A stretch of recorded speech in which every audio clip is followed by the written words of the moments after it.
Bom dia, irmãos, a paz de Jesus, como vocês estão?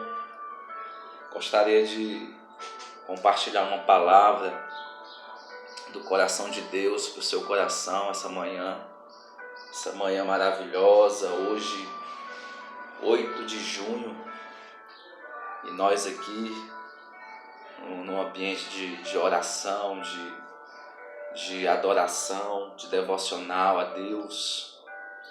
Para esses dias tão difíceis em que nós vivemos, é necessário nós nos alimentarmos da palavra.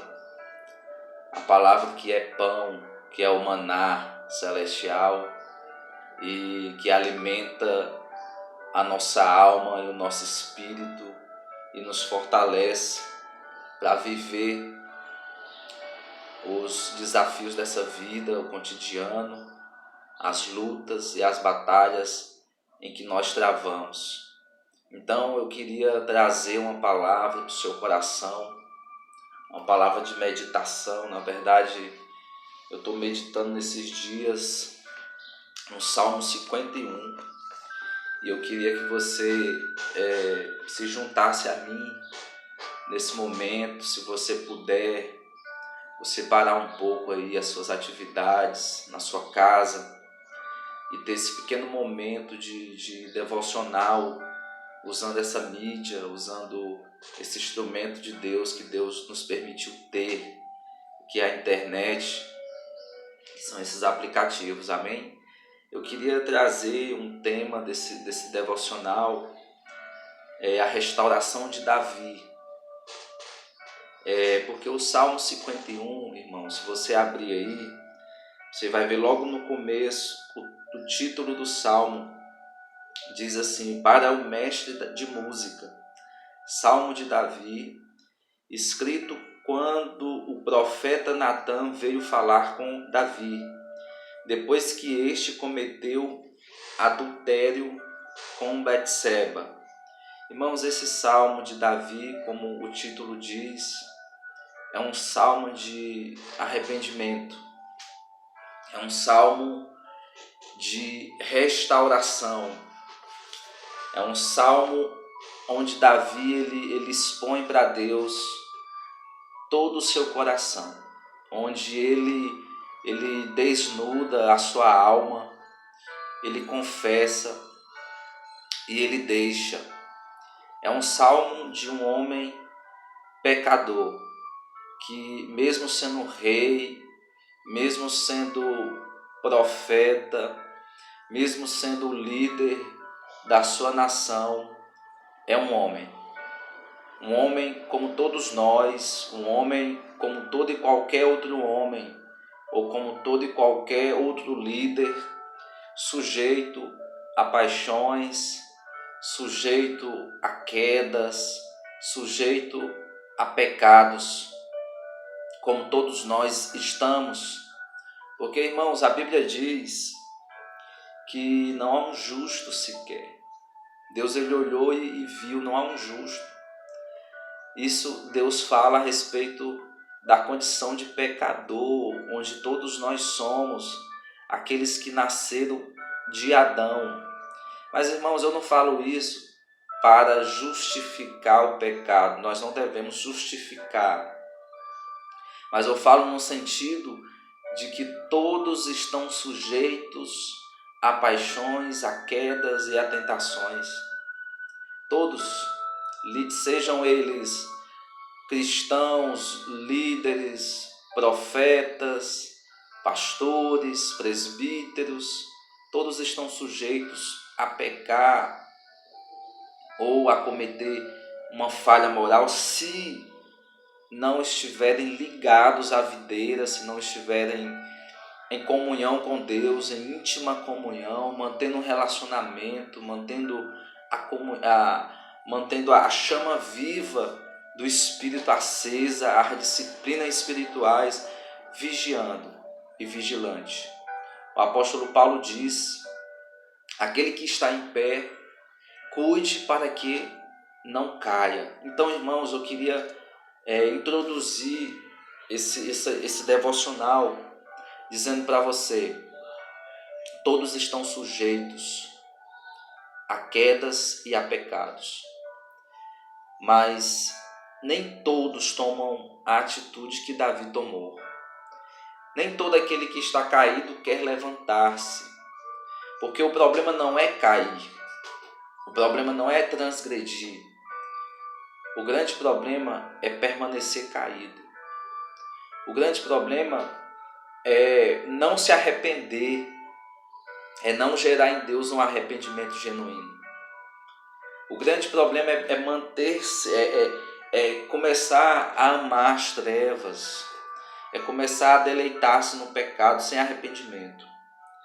Esse é o grande problema.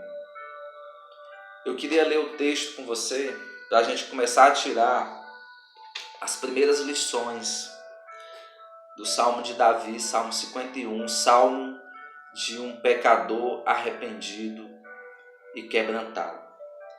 Ele diz assim, no versículo 1: Tem misericórdia de mim, ó Deus, por teu amor, por tua grande compaixão, apaga as minhas transgressões.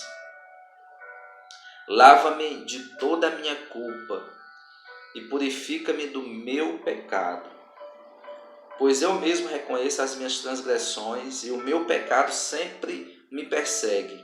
Versículo 4.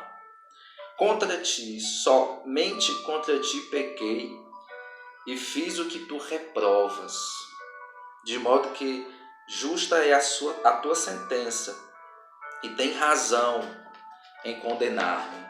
Irmãos, olha que tremendo esse salmo de restauração, o salmo de Davi, um coração arrependido. Primeiro, Davi ele começa clamando pela misericórdia de Deus. Tem misericórdia de mim, ó Deus, por tua compaixão. Irmãos, certa vez Davi disse que é melhor cair nas mãos de Deus do que nas mãos dos homens, porque Deus ele é misericordioso. Deus ele é misericordioso quando o homem pecador ele vem até ele com o coração arrependido, com o coração sincero, com o coração contrito. Deus ele é misericordioso. Deus, você vê por todas as escrituras, Deus ele mostrando a sua misericórdia para com o homem, chamando o homem ao arrependimento.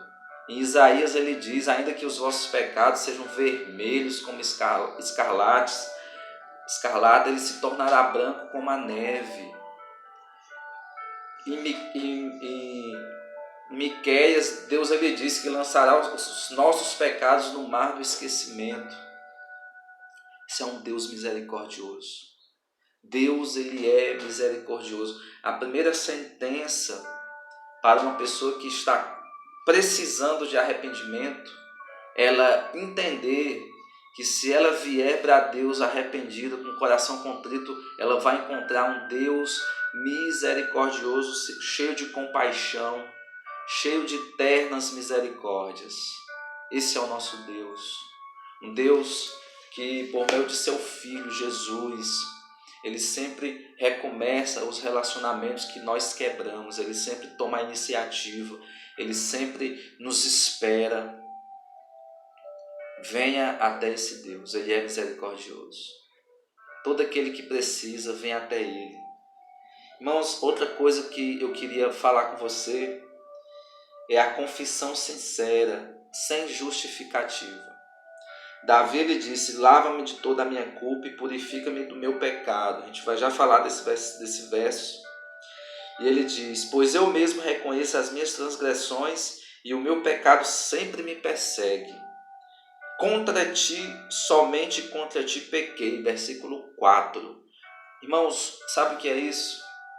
Isso é uma confissão sincera e sem justificativa. Irmãos, nós temos muita dificuldade de fazermos isso que Davi fez. Davi ele confessou com sinceridade e sem justificativa. Às vezes nós confessamos, mas damos justificativas. Às vezes justificamos para Deus, às vezes justificamos para as pessoas, para os nossos líderes. Nós damos justificativas que às vezes respaldam um erro, uma fraqueza, quando na verdade tudo aquilo que Deus quer é uma confissão sem justificativa. Senhor, somente contra Ti eu pequei contra Ti, somente eu. A culpa é minha, Jesus. Eu pequei contra Ti. Tudo que Deus quer é um coração sincero diante dele, um coração arrependido. A dificuldade que os cristãos têm muitas vezes de confessar. Davi, ele teve que ser confrontado pelo profeta Natã, porque ele cometeu adultério com Betseba, ele cometeu um homicídio, se fosse na legislação de hoje, era um homicídio triplamente qualificado, com emboscada, com desejo mesquinho, torpe. Então Davi, ele, além de cometer esses pecados, ele ainda ocultou o seu pecado. Irmãos, e o grande problema, muitas vezes, é quando o pecado ele se torna oculto. Oculto para quem? Para Deus? Jamais. A Bíblia diz que Deus ele perscruta todas as coisas, tudo está nu, todas as coisas estão nuas perante Ele, perante a sua mão. Então, quando nós, na verdade, ocultamos o nosso pecado, de Deus não estamos ocultando de pessoas, estamos ludibriando a nós mesmos com a nossa mente, uma mente que às vezes se torna cauterizada pelo erro.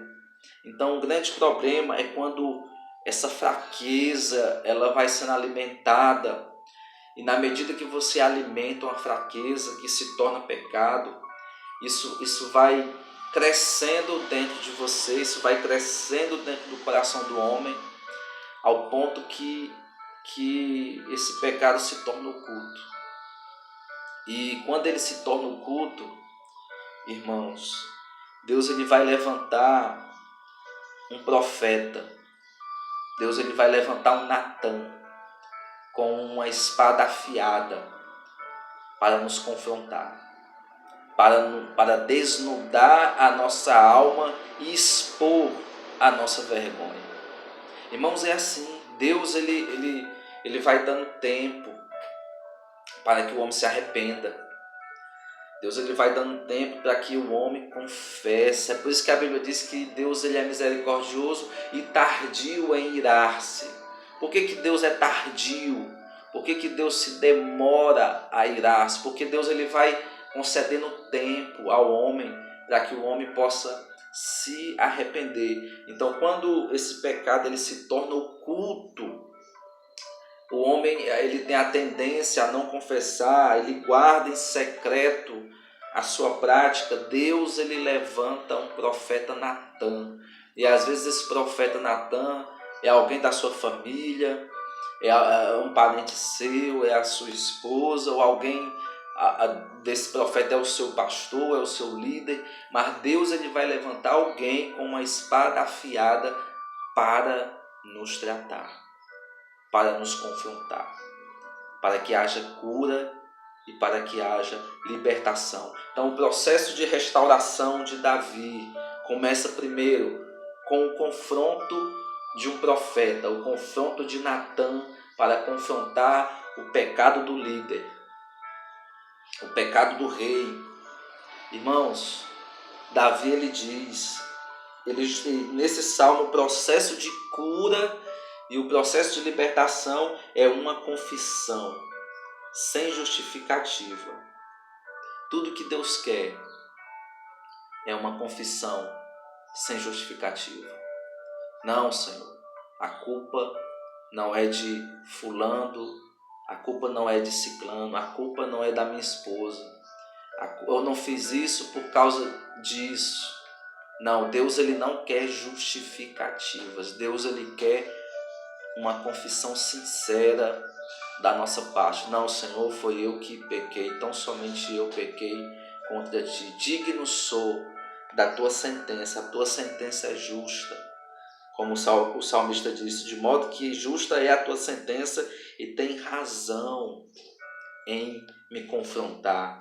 Irmãos, confissão. Confissão sincera. Procure, primeiramente, confesse para Deus. Faça como Davi. O processo de restauração começa na confissão do pecado, sem justificativa, sem mecanismos de defesa, porque por trás da justificativa está o nosso orgulho, o nosso eu. Então não justifique. Confesse para Deus, confesse para alguém, confesse para alguma pessoa. Irmãos, nós precisamos de alguém para nos ouvir. O apóstolo Tiago ele diz: confessai-vos uns aos outros, as vossas culpas uns aos outros, para que haja cura. Ou seja, a cura vem pela confissão. Quando Davi foi confrontado pelo profeta Natã e ele reconheceu o seu pecado e ele confessou o seu pecado, isso gerou cura. E o processo de cura foi tão extraordinário que nós temos um dos melhores salmos, que é o Salmo 51, o salmo de um pecador arrependido e a restauração de um homem. A restauração começa quando você vem no trono da misericórdia, no trono da graça e você confessa sem justificativa. Amém? Eu queria que você recebesse essa palavra. Não importa o seu pecado, não importa o que você fez. O que importa é a sua atitude em deixá-lo, em largá-lo e correr para os braços do Pai com o coração sincero, arrependido, clamando pela sua misericórdia, clamando pela sua graça e confessando para Deus: Senhor, não somente eu pequei. Como aquele homem que batia no peito, publicando e dizia: Senhor, ele não ousava nem levantar a sua face a Deus, declarando: sou pecador. Não sejamos como um religioso que dava justificativa das suas práticas religiosas para Deus, mas sejamos humildes e sinceros e reconhecermos os nossos pecados e que esses pecados não se tornem ocultos, porque Deus ele tem suas ferramentas para nos expor e a sua ferramenta de exposição do nosso pecado oculto é uma voz profética, uma espada desafiada de um profeta que vem até nós. Então eu queria que você recebesse essa palavra, guardasse no seu coração. Em outro momento eu vou comentar os outros versículos nesse processo de restauração de Davi. Amém? Deus abençoe a todos, em nome de Jesus.